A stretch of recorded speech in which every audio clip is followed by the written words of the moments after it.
mūsų kongregacijoje yra viena sesuo lituanistė ir ji galėtų padėti. Taigi tai paprašiau, kad jie atvažiuotų pas mane į Simną, supažindinau, ko norėčiau. Na ir mano dideliam džiaugsmui šita sesuo Elena Šuliauskaitė sutiko, sakė, gerai, kiek galėsiu, padėsiu. Kardinole, jūs minėjote, kad tikėjotės, kad bent 3 metus leisit kroniką. Taip. Ar tai reiškia, kad jūs tikėjotės, kad anksčiau ar vėliau KGB įsiaiškins ir jūs visus suims? Aš tuo nebejojau. Ir jūs vis tiek rizikavote? Taip, nebejojau dėl to, kad turėjom patirties, kaip viskas vyko Maskvoje. Maskvoje buvo leidžiama einamųjų įvykių kronika ir ta kronika išsilaikydavo kelis metus. Ir KGB viską sulikviduodavo ir žmonės nuteisdavo. Paskui po kiek laiko tos maskviškės kronikos leidimą jau kiti žmonės atnaujino ir po kelių metų ir juos visus sulikvidavo. Tai turėdama šitus pavyzdžius, aš nei kiek nebejojau, kad panašiai bus ir Lietuvoje. Ir taip mąsčiau, jeigu pasiseks kelis metus leis, tai bent laisvas pasaulis žinos, kas vyksta. O toliau, kaip jau ten bus, kaip Dievas duos, tai bus. Taigi, tai reikėjo tuo metu labai aiškiai apsispręs, kad anksčiau ar vėliau reikės važiuoti į lagerį. Kiek išėjo numerių ir jau kada pajautėt, kad KGB jau, taip sakant, kvėpuoja jums į nugarą?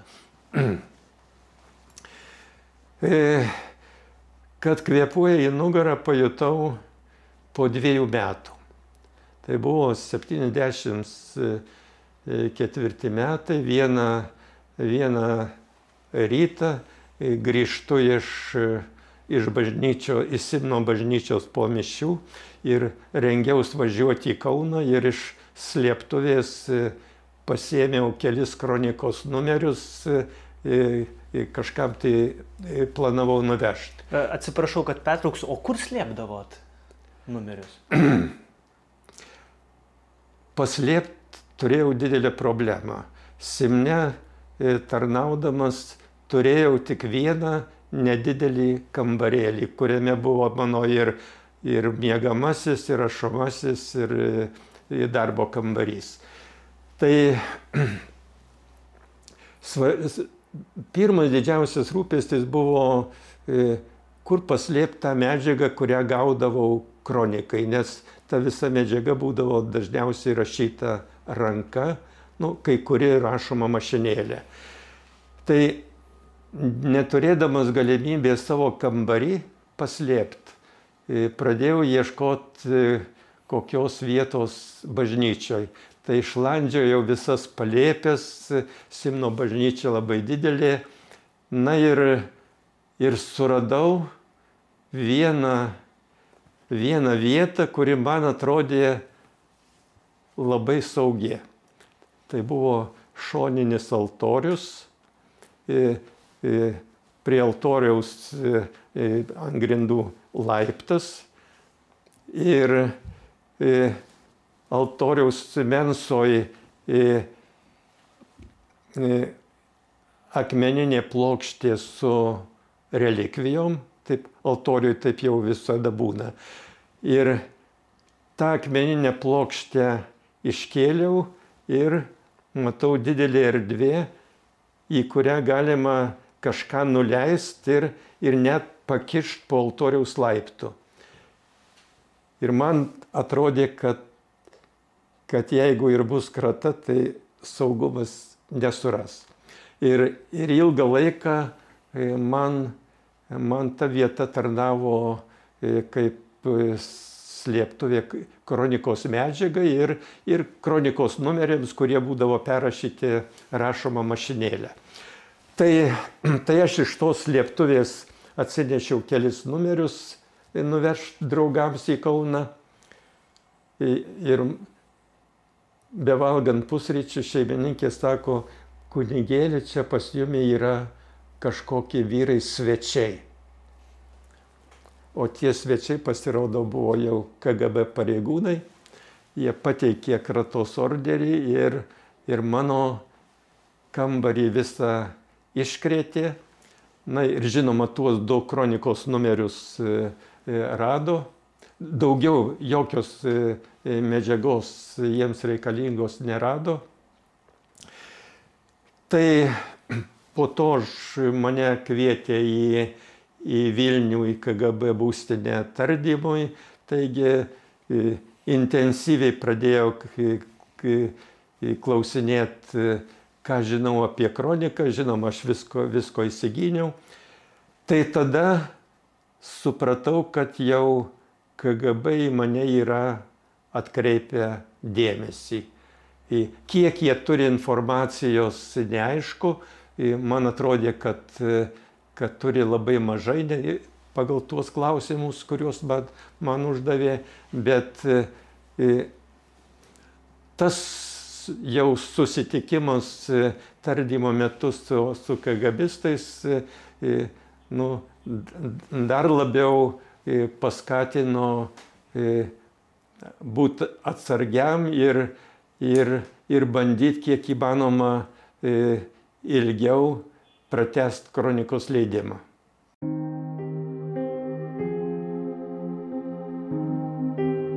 Jūsų suėmimo diena, ką atsimenate iš tos dienos, kai jau jūs suėmė KGB?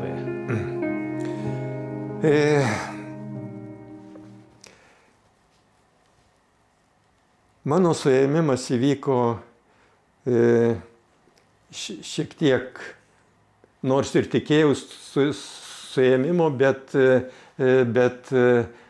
tą dieną nesitikėjau. Tai buvo kunigo Svarinsko teismas.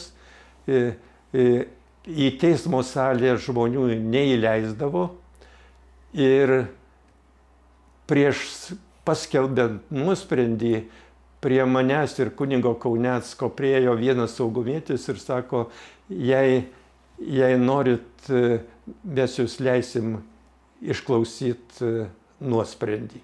Žinoma, aš apsidžiaugiau, kad galėsiu girdėti. Tai ir beskaitant teismo nuosprendį, tame nuosprendį buvo keli sakiniai, kad įtariamas pogrindį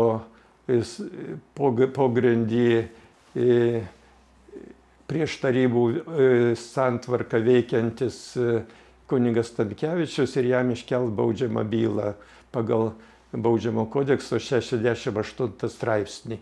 Tai išgirdę šitą sakinį, supratau, kad jau aš iš teismo salės neišeisiu. Ir kai pabaigė skaityti nuosprendį, už nugaros stovėjęs saugumietis uždėjo ranką man ant peties ir sakė, praeikime į liudytojų kambarį. Ir liudytojų kambarį ten palaukėm, kol visi žmonės įsiskirstė, atvažiavo kalėjimo automobilis ir mane įsodino vežti į KGB kalėjimą. Bevežant turėjau kišeninį kalendorių ir tam kišeniniam kalendoriui buvo daug adresų ir telefonų. Galvoju, čia jau blogai. Jis pateks saugumui į rankas, jiems bus žinomi mano kontaktai. Tai bevažiuojant toj kalėjimo mašinoje aš tą kalendoriaus visus adresus, telefono numerius išplėšiau ir suvalgiau. Taigi, ir man bevalgant tuos lapelius, tie kareiviai, kurie irgi sėdėjo kalėjimo automobilį, pamatė, kad mano žandai juda, atidarė duris ir mano rankų išgrėbė tą kalendorių. Bet jau jame nebuvo nieko likę, kas jiems būtų naudinga. Tai nuvežė į KGB rūsį, išrengė, padarė kratą, patalpino į vieną kamerą ir prasidėjo jau mano naujas gyvenimas. Įėjęs į kamerą, atsiklaupęs, pabučiavau molinį aslą ir pasakiau Viešpatie, dabar jau tu tvarkyk, jau aš nieko negaliu. Taigi, pirmas mano pokalbis su tardytoju buvo toks visai draugiškas. Tardytojas, papulkininkas Urbonas, man sako, mes žinom, kad tu Maskvoje pažinai tokį pravoslavų šventiką Dimitrijų Dudko. Ar negalėtum pasielgti, kaip jis pasielgė? O tas Dimitrijus Dudkos suimtas įkalbėjo jį, kad apgailėtų ir jį iš teismo salės paleido. Urbonui sakau, aš šitaip padaryti negalėsiu.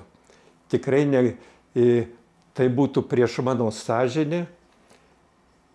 Ir tardytojas sako, supratau. Ir daugiau mane neįkalbinėjo parašyti malonės prašymą ir prašyti laisvės. Prasidėjo tokios sunkios tardymo dienos. Iš tikrųjų, tardymai būdavo ilgi, tęsdavos po 4-6 valandas, po pusryčių pakviečia į tardymą, paskui dar neužbaigė, dar po pietų kviečia, tai išvargindavo be galo. Smurto jie nenaudodavo, jie tik psichologiškai. Ne, mano laikais fizinio smurto nebuvo naudojama. Čia Stalino laikais tai buvo. Bet tas toks psichologinis spaudimas, jis būdavo tikrai sunkus. Mano tardytojas vis tiek, aš jį gerbėjau už tai, kad jis nešaukė, negazdino, ką aš pasakydavau, jis pradžioj bandė truputį užrašyti, kaip jam naudingiau būtų. Tai aš, kai duodavo perskaityti protokolą, apačioj parašydavau savo ištaisymus ir kelis kartus, kai parašiau tuos ištaisymus, tai taip tiksliai mano atsakymus užrašydavo, kad man nereikėdavo niekada pataisyti. Pradėjęs tardymą, Urbonas pasakė, kad mes dabar laiko turim, neskubėsim, tai gal per pusmetį ir užbaigsim. Tai man tas suvokimas, kad pusmetį laiko būsiu tardomas, tikrai buvo toks gana sunkus. Ar buvo akimirkų, kai galvojot, kad ne, aš šito neatlaikysiu? Tokių sunkių minčių ateidavo, kiek ten pasiseks man viską atlaikyti, bet tikrai niekad netėjo tokia mintis, kad kaip nors daryti kažkokias nuolaidas, jiems pasako tokia informacija, kuri jiems būtų naudinga ir kad man būtų lengviau. Tai tokia mintis netėjo. Tiesiog galvojau, kaip jau Dievas duos, tai bus. Per tuos tardymo mėnesius, kurie nuo gegužės tęsės iki lapkričio mėnesio, mano didžiausia atrama buvo malda, Ražančius, šventas raštas. Tardytojas Urbonas matyt norėdamas truputį man įsiteikti ir gal būsiu atviresnis savo atsakymuose, kartą paklausė, ko norėčiau, kad iš laisvės atvežtų. Tai aš paprašiau, kad atvežtų maldaknygę ir šventą raštą ir Ražančių. Tai tardytojas man šitos šventą raštą ir maldaknygę atidavė, Ražančiaus nedavė, sakė, ten yra metalo grandinėlė, o pagal kalėjimo taisyklės pas kalinį negali būti jokio metalo. Taigi, tai ir dar pridūrė, sakė, tavo draugas kameroj tau padarys Ražančių iš duonos. O kameroj visą laiką buvo dar vienas kalinys ir tas kalinys, kaip taisyklė, būdavo užverbuotas jų žmogus. Taigi, tai tardymo metu man tikrai didžiausia atrama buvo, kai skaitydavau šventą raštą. Prisimenu vieną kartą tokių jau pesimistinių minčių slegiamas, skaitau vietą šventam rašte, kur Kristus pasakoja, jei dangaus tėvas pasirūpina lauko lelijom, padangių sparnuočiais, pasirūpins ir jomis. Ir buvo man kaip apreiškimas, iš tikro, esu ne tik KGBistų rankose, bet esu ir Dievo rankose. Taigi tai šita atrama į šventą raštą ir maldą buvo labai svarbi. Na ir dar vieną dalyką, kurį įsigudrinau KGB kameroje, tai slapta aukoti mišias. Kas mėnesį man galėjo iš laisvės perduoti 2 kilogramus maisto produktų. Tai aš savo jaunamiškius prašiau, kad tarp tų maisto produktų įdėtų 0,5 kilogramo razinų. Tai iš tų razinų aš pasidariau vyno. Mūsų seminarijoje buvo išmokę, kaip galima iš razinų pasidaryti vyno. O mišioms reikalingas vynas ir duona. Tai lagerio kioskelį kas mėnesį, kas savaitę leisdavo pasirinkti ten, kokių nori produktų už 5 ar 7 rublius. Tai tarp tų produktų buvo tokių riestainėlių iš kvietinių miltų. Tai tie riestainėliai man pasitarnavo mišioms kaip duona. Tai nutaikydavau ramų laiką, paprastai vakare. Mano kameros draugas miegodavo, aš ant spintelės įsidėliodavau savo reikmenis, maldaknygė, kurioje buvo mišių tekstas, akinių futliare plastikinis indelis, kuris tarnavo kaip mišių taurė, ir beveik kiekvieną dieną vakare aukodavau mišias. Tai va tas buvimas su viešpačiu, jis buvo mano stiprybės šaltinis.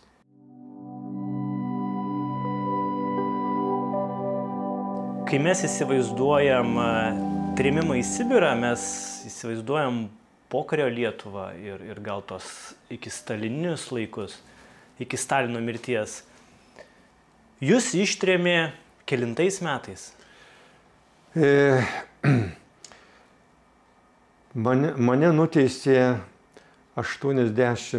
83 metais ir gruodžio mėnesį važiavau jį kažkur, nežinojau, kur veža, tik jau kai nuvežė į Permę, tada į Permės kalėjimą, tai supratau, kad atsidūriau Urale. Kaip atrodė tų laikų Sibiro lageris? Koks gyvenimas ten buvo? Lagerio gyvenimas buvo labai panašus į Strojbato gyvenimą. Kaip du vandens lašai. Tik su vienu skirtumu, kad lagery maistas buvo kokius 3 kartus prastesnis. Kariuomenėje vis tiek mes nealkom, ten nepersivalgydavom, bet buvom pakankamai maitinami, o lagery valgis buvo jau perdėm kuklus. Kruopos, sriuba ten irgi beveik jo nieko nebūdavo, taigi keli kopūsto lapai. 8 valandas reikėjo dirbti fizinį darbą, tai pristatė pirmas darbas buvo mėnesį laiko virtuvėj valiau bulves, paskui pristatė į metalo apdirbimo cechą. Paskui turbūt 75 metais, kai į valdžią atėjo Gorbačiovas, nežinau, kokie buvo sumetimai, bet mane paskyrė dirbti virėjo. Na, o virėjo darbas lagery jau toks prestižinis, kadangi vis tiek jau alkanas virėjas nebus. O vogt nuo kalinių geresnius produktus ir savo suvalgyti kunigo sąžinė neleido, taigi tai kurį laiką dirbau virėju ir iš virtuvės mane vieną kartą vežė į Lietuvą, į Vilnių ir įkalbinėjo rašyti malonės prašymą. Sakė, jei apgailestausi, ką darei, kad kovojai prieš tarybų valdžią, tai į lagerį grįžti nereikės. Tai aš tardytojui paaiškinau, kad labai gaila, bet nieko negalėsiu parašyti, nes aš kovojau ne prieš tarybų valdžią, bet kovojau, kad bažnyčia turėtų daugiau laisvės. Tai palaikė mėnesį laiko, vėl sugrąžino atgal. Po kiek laiko dar kartą atsivežė ir vėl po kelių savaičių nuvežė į kitą lagerį, į Mordoviją. Išmokau dar vienos specialybės, pristatė skalbėjo dirbti. Taigi, tai kalinių drabužius skalbėjau.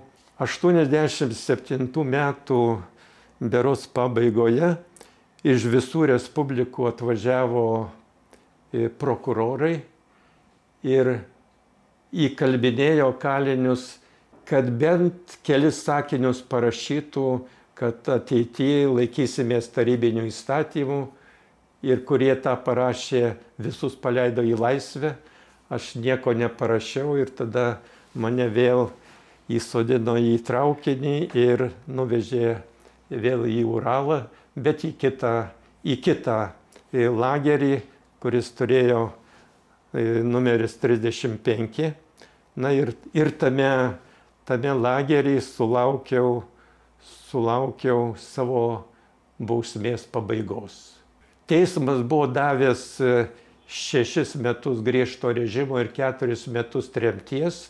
Tai 87 metų, kai buvo spalio revoliucijos metinės buvo amnestija ir dalį bausmės sumažino, taip kad 88 metų gegužės mėnesį mano pasibaigė bausmė lagerį, įsodino į traukinį ir vežė į Sibirą. Per kelias savaitės nuvežė į Tomsko kalėjimą. Sakė, kai Obės upė nueis ledai, tai mes tada jau nuvešim į tą vietą, kur jau jums reikės atlikti tremtinio bausmę. Na ir nuvežė į Staro Sainakovo kaimą. Sibire kaimas tokia viena gatvė, žinoma, neasfaltuota, o dulkina, šonais Sibiro juodi nameliai ir apgyvendino vienam namelį, kuris buvo tuščias ir jame buvo tik 2 kažkokie vyrai tremtiniai, o aš 3. Taigi, na ir sakė, šitam kaime tau reikės prižiūrėti veršius. Taigi, na bet paskui tą darbą man pakeitė ir įdarbino Kliuškos fabrike. O tas Kliuškos fabrikėlis gamino ledo rutulio lazdas. Taigi, tai jau Sibire turėjau daug informacijos apie Lietuvą. Mane galėjo draugai aplankyti, tai aplankydavo namiškiai ir kunigai. Jau girdėjau, kad Lietuvoje viskas krypsta į gerą pusę, daugiau laisvės, jau žmonės nebijo trispalvės iškelt. Na ir spalio pabaigoje gavau žinią, kad aukščiausios tarybos prezidiumas mano likusią bausmę panaikino ir galėsiu grįžti į namus. Tai lapkričio 5 dieną išlipu iš traukinio Vilniaus geležinkelio stoty, žiūriu didžiulis būrys žmonių su trispalvėm. Buvo didelis džiaugsmas. Ne tik, kad esu jau laisvas, bet kad jau laisvė plevena.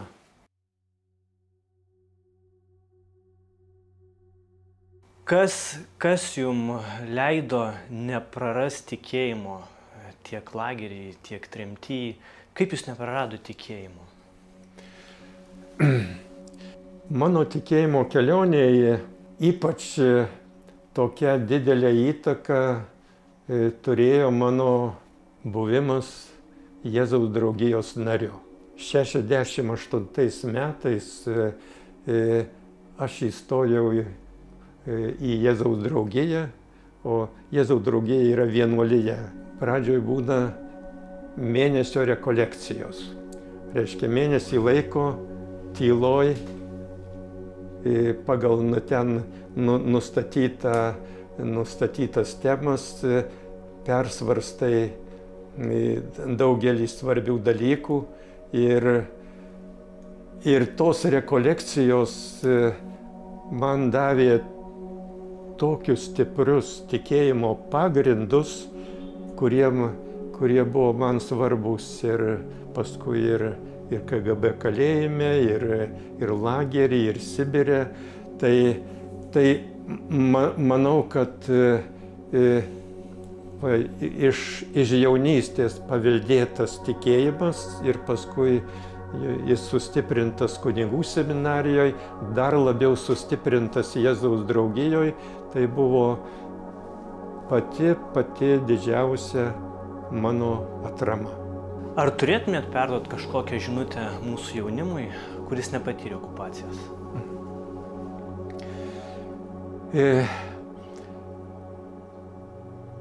Aš stebiu šiandienį jaunimą, o čia per savo kambario langą matau kas savaitę didelį jaunimo būrį susirenka paklausyti kokio nors atlikėjo.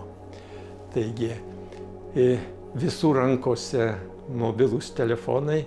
Mes patyrėm okupaciją, nelaisvę, bet mes turėjom tas reikalingiausias vertybės, turėjom tikėjimą ir tikėjimo okupantas negalėjo išplėšti. Šiandieninis jaunimas, jo dėmesys nukreipiamas į pramogas, į lengvą gyvenimą, patogų gyvenimą, kad nebūtų jokių sunkumų. O tikėjimas paliekamas kažkur paraštėse. Tai manau, kad mes okupacijos metais buvom mažiau dvasiškai apiplėšti, ne kaip dabartinis jaunimas, kuris gyvena laisvoj Lietuvoj.